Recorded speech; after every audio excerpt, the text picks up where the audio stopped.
প্রিয় বন্ধুরা, আসসালামু আলাইকুম। আশা করছি সবাই অনেক অনেক ভালো আছেন।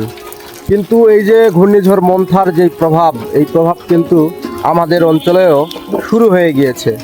দেখেন, গত 2 দিন থেকেই ঝিপঝিপ বৃষ্টি হচ্ছে। আজকের সারাদিনই হয়তো বা বৃষ্টি হবে, প্রচুর বৃষ্টি। এই যে দেখেন, একদম মানে সব কিছু ভেজে একাকার হয়ে গিয়েছে তো মানুষের জীবন। আর এই যে বৃষ্টি আসতেছে, এই বৃষ্টিতেই কিন্তু হয়তো বা আল্লাহ পাক ঠান্ডা নামায় দিবে। আর হয়তো 5-7 দিনের মধ্যেই দেখবেন যে শীতের কাপড় পরা শুরু হয়ে গেছে। তো কার অঞ্চলে কি অবস্থা অবশ্যই একটু কমেন্টে জানাবেন। আর এই বৃষ্টির মধ্যেই কিন্তু মানে মাছকে খাবার দিতে হবে। তো কয়েকদিন থেকে মাছকে খাবার দেওয়া হয়নি, এই কারণে মাছকে খাবার দেওয়ার জন্য বাগানে চলে আসলাম। মাছকে খাবার দেবো হচ্ছে কম্পোস্ট তৈরি করে রাখছিলাম। ওইখানে যাইতেও ভয় করতেছে, কারণ গত কয়েকদিন আগে আমি গেছিলাম, যাওয়ার পরে ওইখানে যেয়ে পরে একটা সাপ দেখছি আমি। ওর পর থেকে আবার ওখানে যাই নাই। তো আজকে আবার যাচ্ছি, দেখি আল্লাহ পাক কি করে যাই। চলেন দেখি, আপনাদের সঙ্গে নিয়ে যাচ্ছি, এই কারণে মনে যেন একটু সাহস পাই। খাবার দেওয়ার জন্য বালতি নিয়ে নিলাম, এখন যাব হচ্ছে কম্পোস্টের এইখানে। চলেন যাই দেখি। মানে এমন একটা অবস্থা যে বৃষ্টি একদম সব কিছুতে একদম অবস্থা খারাপ।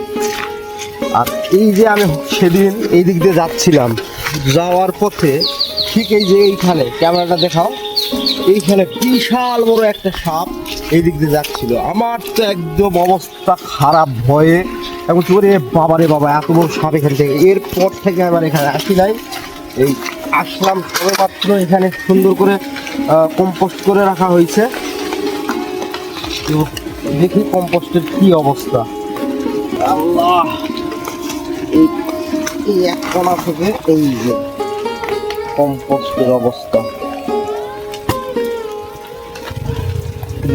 মাটি, এই যে কম্পোস্ট, এই এক কোণা থেকে নিতে হবে।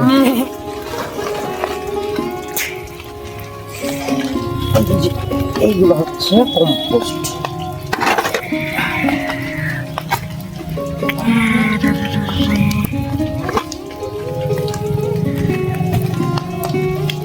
দুই বালতি, আর একটা নেই।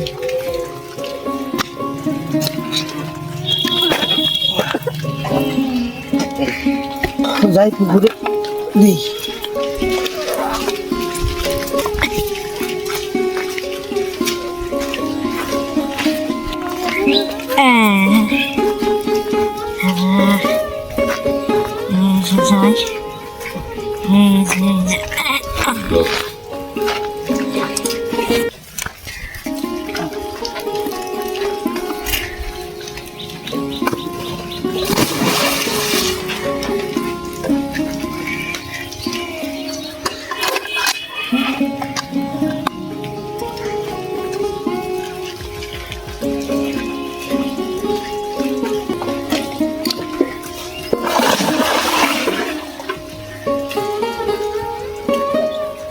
এইভাবেই খাবার পুকুরে দিতে হয়। আর আরো নিচে নামায় ছিটে দিলে একটু ভালো হয়, কিন্তু এই মুহূর্তে সম্ভব না। এইভাবেই মোটামুটি একবার নিলাম, আর 5 বার নিব, একদম মুড়ামুড় দিয়ে দেবো ওই কর্নার পর্যন্ত।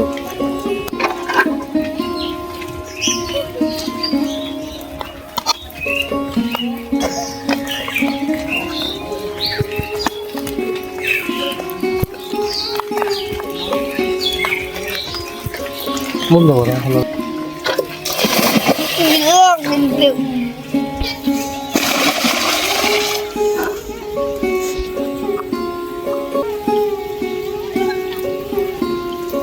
প্রিয় বন্ধুরা, মাছকে খাবার দেওয়া হয়ে গেছে। এখন একটু কবুতরকে খাবার দিয়ে, ওরাও না খেয়ে আছে, ওরাও অবলা প্রাণী।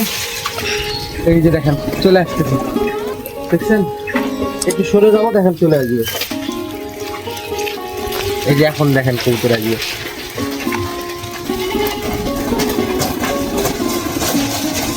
এই হচ্ছে অবলা প্রাণী, খাবারের কথাও বলতে পারে না। আমরা যদি সঠিক সময়ে খাবার না দেই তাহলে কিন্তু তারা না খেয়ে থাকে। তো ভিডিওটা এই পর্যন্তই ছিল। মাছকে খাবার দিলাম, কবুতরকে খাবার দিলাম, অনেক কাজ করবো ছিল, আমি একদম হাঁপায়ে গেছি। তো ভিডিওটা যদি ভালো লাগে অবশ্যই ভিডিওটা একটু শেয়ার করে দিবেন। আর আমাদের চ্যানেল এবং পেজটা অবশ্যই ফলো করে রাখবেন এইরকম ইন্টারেস্টিং ভিডিও পাওয়ার জন্য। ধন্যবাদ।